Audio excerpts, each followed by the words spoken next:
Hi everyone, welcome back to another video. So today I'm going to tell you, I don't know why I always start that way, man. That just sounds so fakey. Just like, I should just say hi, welcome. Anyway, you're here. So I'm going to be telling you today about the books I maybe will read in August. So here's my thoughts on TBR. Let's be honest for a minute. These TBR videos, I feel like I get pinned into what I choose, and I'm like, oh man, I said I was going to read this book, so now I have to. But sometimes I just want to read what I want to read. So I'm thinking that I might just sort of use these as guidelines. I may not get around to these. I may get around to them later in the year. So these are just books that I want to read at some point, but possibly not anytime soon. I don't know. Will I read them in August? We'll find out. That's going to be the question. Also, I might pick up other books that are not on this list. I'm what they call a mood reader, I think. So I like to read books that I'm really in the mood for. I'm like, hey, I really want to read this book right now today. Or I'll start multiple books at the same time just because I'm not in the mood to read a certain book that I'm already reading. So I can't really pin myself into books like I've been doing, or I'm just not really interested in them. So here are some books that I might read in August. Basically, we should just call it that. Will she read these in August? Let's find out. Okay, I'm going to tell you what I already know about the book. First I'm going to tell you why I want to read it, then what I already know about it, which is very little about most of these, and then I'm going to predict how many stars I will give it whenever I do get around to reading it. So the first book I want to read is The Once and Future King by T.H. White. And this is a classic. It is the story. I always show you the side too. I don't know why I do that. I guess I'm like, here's how big it is, because that's what I'd want to see. There's the whole book.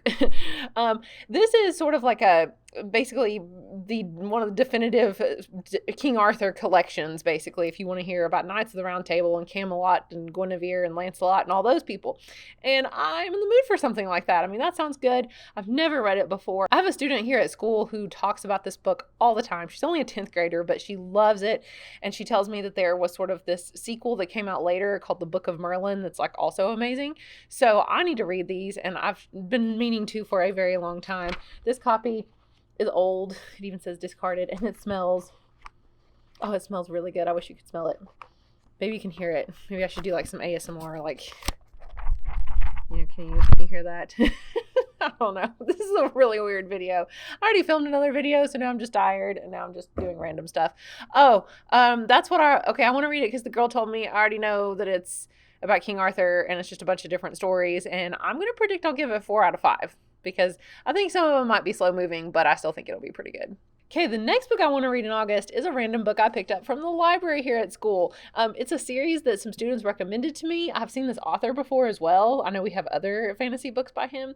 So it's called the Five Kingdoms series. The first one's called The Sky Raiders by Brandon Mull. And we just ordered the whole set of these in hardback, so I'm really excited. Well, they're sort of hardback. They're kind of like these like bound books because there's no like dust jacket or anything, but they're really nice. And I don't really know much about it at all. I do want to read it just because it's fantasy and it looks good. This video is like off the rails. Okay. It's about this kid named Cole Randolph trying to have fun on Halloween, but a trip to a haunted house starts out as just a wild adventure, or starts to turn to be a wild adventure when he's whisked away through a mysterious passage. And he dives in to find his friends, only to emerge somewhere that is not Mesa, Arizona. He's in a place called the Outskirts. Made up of 5 kingdoms, the Outskirts lies between wakefulness and dreaming, reality and imagination, life and death. The balance of power in the 5 kingdoms has been upset, and the magic there is becoming unstable. Maybe that's why there's 5 books, because it's called the 5 kingdoms. Oh my gosh, I wonder if it's a different kingdom in each book. That's just a total made-up prediction. It's up to Cole and an unusual girl named Mira to set things right, rescue his friends, and hopefully survive long enough for Cole to find his way back home. And since all 5 of them are out, that's pretty exciting because I hate waiting in between books, so I can just read through all 5 of them if I like it. We'll see. They do look easy to read, maybe even more like middle school. I mean, like really early high school, not very advanced, so I think they will be very fast to read. I'm going to predict that I will give this a 4 out of 5. I mean, why not? I'm feeling generous today, so there we go. The next book I may or may not read in August is a book I also picked up from a book box that I got shipped to me. It was one of the ones I did as an unboxing video earlier. It was called Lucy Crisp and the Vanishing House. It's really short. It's got pictures. The pages are really slick. It just looks really pretty. I mean, look at that. How cool is that? It's a cat. So I thought that this one would be a good fast read because apparently it's also sort of for like middle school level too, although it was sent to me in a high school shipment. All I know about it is not much. Yeah. Oh, I just want to read it because it looks good. Yeah, this is bad. I'm not even following the format I said I was going to do. It's been a year since Lucy Crisp graduated from high school. She still hasn't found her calling. She discovers this elusive arts college, or sorry, not elusive, exclusive college called Ladywick Lodge. On a whim, she applies and is accepted into their floral artistry program. But she moves in to this little town where the school is based and stays in the house her father buys as an investment. It's an old house built by a sea captain in 1876. So the history and personality of the house, perhaps it has too much personality. Strange things start happening. She hears voices and footsteps in empty rooms, sees people that should not be there. So it got like real kind of ghost story real fast here, which I'm really excited about. Furniture disappears and elaborate desserts appear. What's worse is that the strange events are not restricted to her house. Lucy begins to understand that the town and its inhabitants are hiding many secrets, and Ladywick is at the heart. It also kind of reminds me, I don't know, of like Pretty Little Liars for some strange reason. I don't know. As the eerie happenings escalate, Lucy fears she is being threatened, but she is determined not to let fairy potions, spells, and talk of witchcraft scare her away. That sounds so fun. I'm probably going to read this one like starting tonight. Oh, and I'll probably give it 4 stars because I've said 4 stars for everything else, so I'm going to say 4 stars again. Why not? The next book is another book that I picked up out of the book box. I'm just trying to keep up with all these young adult books, I guess, that I get sent. I can't read every book that they ship me. Some books I, of course, pick and order, but these, some of these come from a company that just sends us popular books every month. And this book was sent to us, and it was called The Sound of Stars. And I remember doing the unboxing video and saying that it sounded crazy because it was about, I don't know, there's alien. It's just a little thing at the beginning. Just listen to this. All you need to know is this. Can the girl with the forbidden library and the alien who loves pop music work together to save the world? Like, what? That sounds crazy. So there's aliens and libraries and pop music. Can their love of books and pop music save the world? I don't want to know any more than that. That sounds amazing. We'll see how it is. I'm guessing it's like sci-fi. I don't know. Maybe they fall in love. Who knows? Oh my gosh. Yeah, the author was a former librarian and pastry chef who lives in Germany. That is awesome. She can be found having epic dance parties with her daughter, baking, reading, and taking teeny adventures around Europe. Oh my gosh, I want her life. That sounds great. No, I love my life too, but that also sounds cool. Oh yeah, I'll probably give this, you know what? 4 stars. Actually, this is probably not going to be 4 stars. It just sounds too good. Let's say I'll give this one 3 stars, and let's hope I even finish it. The next book I want to read in May is an audiobook. It's going to be right here. It is called Mistborn by Brandon Sanderson, and it is the first of the Mistborn series, which I think is a trilogy. So I have never read a book by Brandon Sanderson, but I know that BookTube loves Brandon Sanderson. Somehow I've missed out on him. I don't know how. I love fantasy. I love Game of Thrones, things like that. So I need to read some Brandon Sanderson. And I'm trying to figure out where to start. So if you've read Brandon Sanderson, maybe you can tell me if there's a better place I should start. But I've decided to start with the Mistborn series because I hear so much about it. I know it's like an epic high fantasy. I don't really know anything about it. I know that Brandon Sanderson is known for his magic systems that he comes up with, and that those are some of the best aspects of the books. And the plot themselves, the plots of his books are really good. But I've heard that sometimes his writing is not the best. Like, it's just very cut and dry. It's not very flowery, which I'm fine with that. So I know his writing's maybe not the best in the world, but as long as the plot's good and the characters are good and the magic system's cool, then I think I'll be fine with it. So I'm going to say that I will give it a 4.5 because this definitely sounds like my type of book, and I'm excited to see what Brandon Sanderson has to offer, and hopefully I will read a lot more of his books.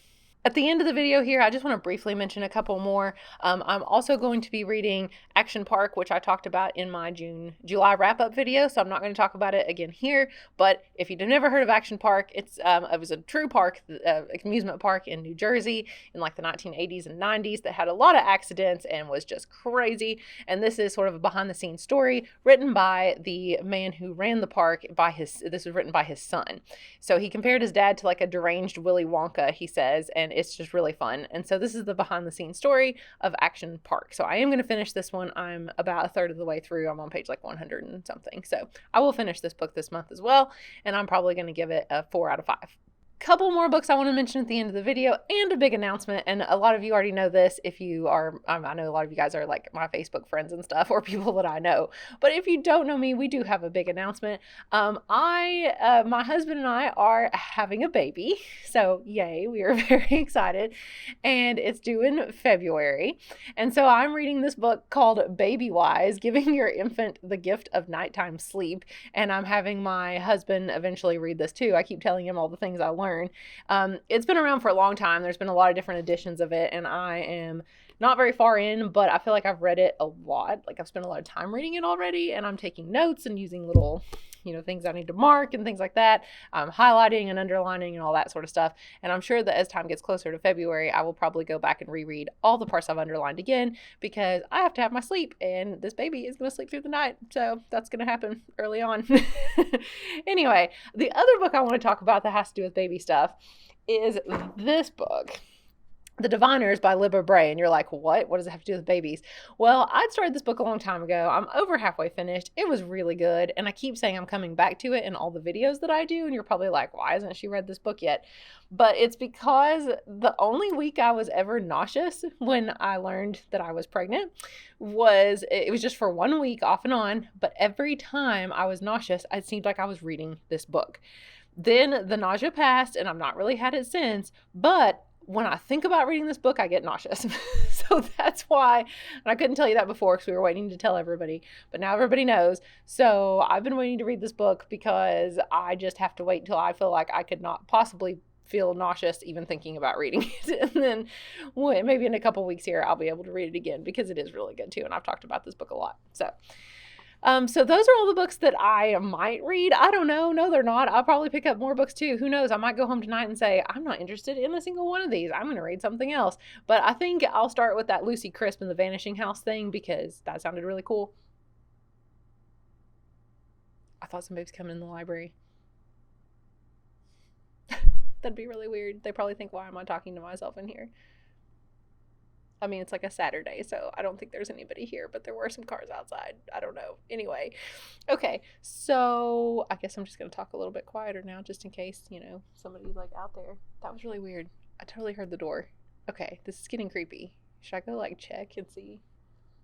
I'm going to call this like the weirdest video I've filmed so far, but I'm not going to be like, is there somebody in the library? Is it haunted?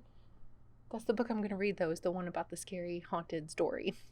I'm also going to maybe start the T.H. White, now I'm really distracted because I'm like, there's somebody in here, the Once and Future King book about, the King Arthur stories and all that. So I can just read like a story at a time or something as each time I pick it up. Okay, I'm going to go check on what's going on out there, but I will talk to you next week. So have a good day. Bye.